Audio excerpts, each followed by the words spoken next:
ನಮಸ್ಕಾರ. ಆಧುನಿಕ ಕನ್ನಡ ಸಾಹಿತ್ಯದ ದಿಗ್ಗಜ ಯು.ಆರ್. ಅನಂತಮೂರ್ತಿಯವರ ಸಂಸ್ಕಾರ ಕಾದಂಬರಿಯನ್ನು ಓದಿದ್ದೀರಾ? ಇಲ್ಲದಿದ್ರೆ ಅಥವಾ ಅದರ ಆಳವನ್ನು ಇನ್ನಷ್ಟು ಅರ್ಥ ಮಾಡಿಕೊಳ್ಬೇಕಿದ್ರೆ ಇಂದಿನ ಈ ವಿಶೇಷ ವಿಶ್ಲೇಷಣೆಗೆ ಸ್ವಾಗತ. ಇಲ್ಲಿ ನಾವು ಕೇವಲ ಕಥೆಯನ್ನೂ ಮಾತ್ರವಲ್ಲ, ಅದರಲ್ಲಿ ಅಡಗಿರುವ ಮನುಷ್ಯನ ಅಸ್ತಿತ್ವದ ತಾತ್ವಿಕ ಪ್ರಶ್ನೆಗಳನ್ನು ಹಾಗೂ ಸಮಾಜದ ಬಗೆಗಿನ ಕಟು ವಿಮರ್ಶೆಯನ್ನು ಕೆದಕಲಿದ್ದೇವೆ. ಬನ್ನಿ ನೇರವಾಗಿ ವಿಷಯಕ್ಕೆ ಹೋಗೋಣ.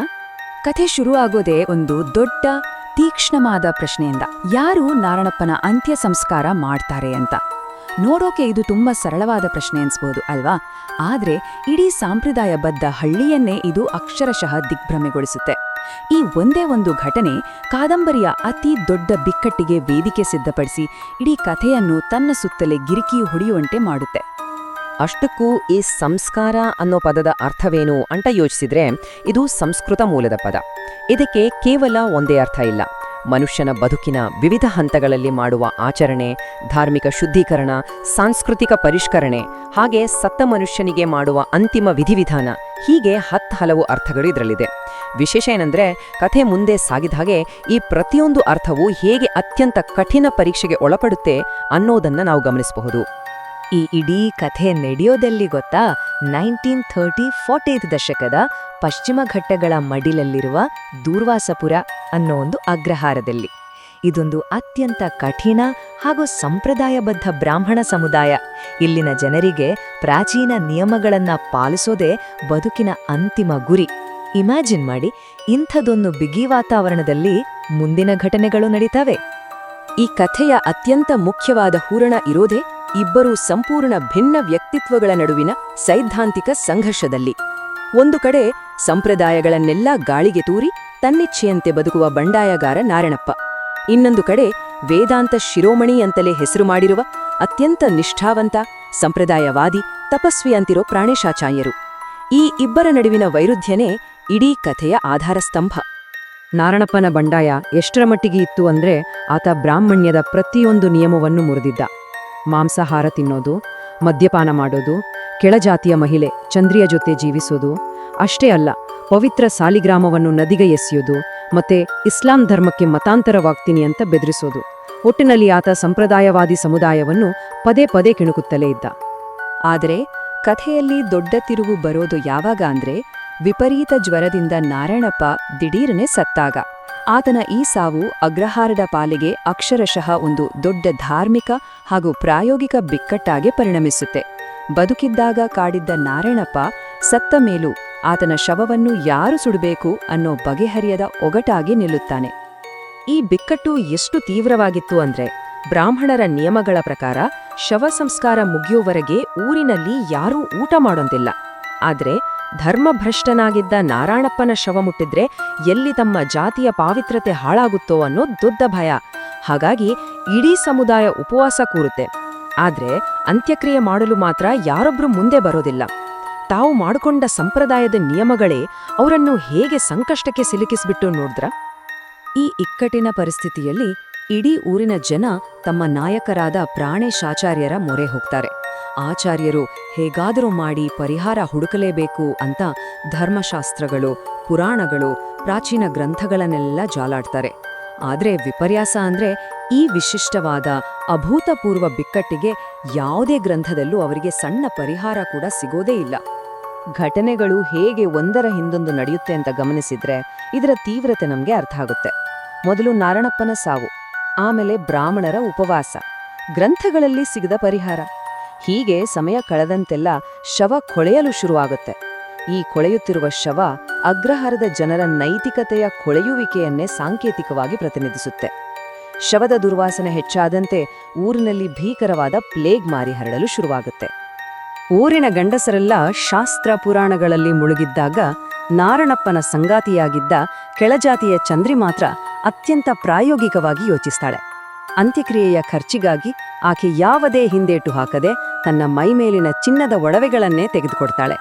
ಈ ಚಿನ್ನವನ್ನು ನೋಡಿದ ತಕ್ಷಣ ಅಲ್ಲಿವರೆಗೆ ಮಡಿವಂತಿಕೆ ಪ್ರದರ್ಶಿಸುತ್ತಿದ್ದ ಆ ಸಂಪ್ರದಾಯವಾದಿ ಪುರುಷರ ಒಳಗಿದ್ದ ದುರಾಸೆ ಹಾಗೂ ಬೂಟಾಟಿಕೆ ಒಮ್ಮೆಲೆ ಬಟಾಬಯಲಾಗುತ್ತೆ.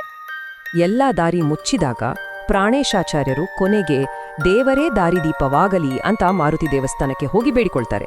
ಆದ್ರೆ ದೇವರು ಕೂಡ ಯಾವ ಸೂಚನೆಯನ್ನು ನೀಡದೆ ಮೌನವಾಗಿರ್ತಾನೆ. ದೇವರ ಈ ಸಂಪೂರ್ಣ ಮೌನ ಆಚಾರ್ಯರನ್ನು ಮಾನಸಿಕವಾಗಿ ಆಧ್ಯಾತ್ಮಿಕವಾಗಿ ವಿಪರೀತ ಹತಾಶೆಗೊಳಿಸುತ್ತೆ.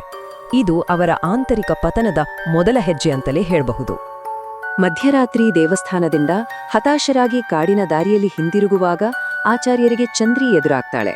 ಆಕೆ ಕಣ್ಣೀರ್ ಹಾಕುತ್ತಾ ಆಚಾರ್ಯರ ಕಾಲು ಹಿಡಿದು ಬೇಡಿಕೊಳ್ಳುವಾಗ ಅಚಾನಕ್ಕಾಗಿ ಒಂದು ಅತ್ಯಂತ ದುರ್ಬಲ ಕ್ಷಣದಲ್ಲಿ ಆಚಾರ್ಯರು ತಮ್ಮ ಇಡೀ ಜೀವನದ ಬ್ರಹ್ಮಚರ್ಯ ಮತ್ತು ತಪಸ್ಸನ್ನು ಕಳ್ಕೊಳ್ತಾರೆ. ಚಂದ್ರಿಯೊಂದಿಗಿನ ಆ ದೈಹಿಕ ಸಂಪರ್ಕ ಅವರಲ್ಲಿದ್ದ ನಾನು ಶುದ್ಧ, ನಾನು ಮಡಿವಂತ ಅನ್ನೋ ಕೃತಕ ಗುರುತನ್ನು ಬೇರು ಸಹಿತ ಕಿತ್ತು ಹಾಕುತ್ತೆ.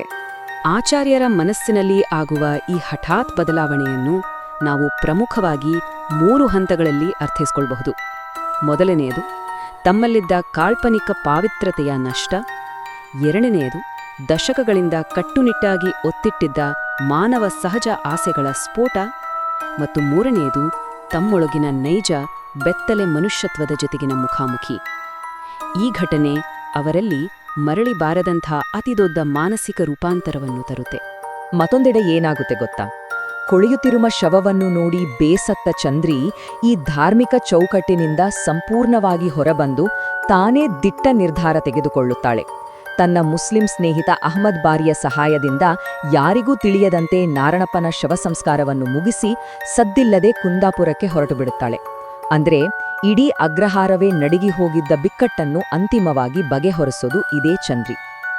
ಇತ್ತ ಪ್ರಾಣೇಶಾಚಾರ್ಯರು ಮಾತ್ರ ತೀವ್ರವಾದ ಅಪರಾಧಿ ಪ್ರಜ್ಞೆಯಲ್ಲಿ ನರಳಲು ಶುರು ಮಾಡ್ತಾರೆ. ತಾನು ಇಷ್ಟು ದಿನ ನಂಬಿದ್ದ ನೈತಿಕತೆ ಕೇವಲ ಒಂದು ಭ್ರಮೆಯೇ, ಕೇವಲ ಮಡಿವಂತಿಕೆಯ ಕೃತಕ ಮುಖವಾಡವಾಗಿತ್ತು ಅನ್ನೋ ಕಟು ಸತ್ಯ ಅವರಿಗೆ ಅರಿವಾಗುತ್ತೆ. ಈ ಅಸ್ತಿತ್ವದ ಗೊಂದಲ, ಈ ಪ್ರಶ್ನೆಗಳು ಅವರನ್ನು ಒಳಗಿಂದೊಳಗೆ ಆಳವಾಗಿ ಕಾಡಲು ಶುರುವಾಗುತ್ತೆ. ಸರಿಯಾಗಿ ಇದೇ ಸಮಯದಲ್ಲಿ ಊರಿನಲ್ಲಿ ಹರಡಿದ ಪ್ಲೇಗ್ ರೋಗಕ್ಕೆ ಆಚಾರ್ಯರ ಅನಾರೋಗ್ಯ ಪೀಡಿತ ಪತ್ನಿ ಭಾಗೀರಥಿ ಬಲಿಯಾಗುತ್ತಾಳೆ. ಪತ್ನಿಯ ಸಾವಿನೊಂದಿಗೆ ಅವರ ಕೌಟುಂಬಿಕ ಹಾಗೂ ಧಾರ್ಮಿಕ ಜವಾಬ್ದಾರಿಗಳೆಲ್ಲವೂ ಸಂಪೂರ್ಣವಾಗಿ ಕಳಚಿಕೊಳ್ಳುತ್ತವೆ. ಇನ್ನು ಅಲ್ಲಿ ಉಳಿಯುವ ಯಾವ ಕಾರಣವೂ ಇಲ್ಲದೆ ತಮ್ಮ ನೈಜ ಅಸ್ತಿತ್ವವನ್ನು ಹುಡುಕಿಕೊಳ್ಳುವ ಸಲುವಾಗಿ ಅವರು ಅಗ್ರಹಾರವನ್ನು ತ್ಯಜಿಸಿ ಅಲೆಮಾರಿಯಾಗಿ ಹೊರಡುತ್ತಾರೆ. ಇಲ್ಲಿ ನಾವು ಜೀನ್ ಪಾಲ್ ಸಾರ್ತ್ರೆ ಅವರ ಒಂದು ಪ್ರಸಿದ್ಧ ಮಾತನ್ನು ನೆನಪಿಸಿಕೊಳ್ಳಬಹುದು. ಮನುಷ್ಯ ತನ್ನ ಆಯ್ಕೆಗಳಿಂದ ತನ್ನನ್ನು ತಾನು ನಿರ್ವಚಿಸಿಕೊಳ್ಳುತ್ತಾನೆ ಅಂತ.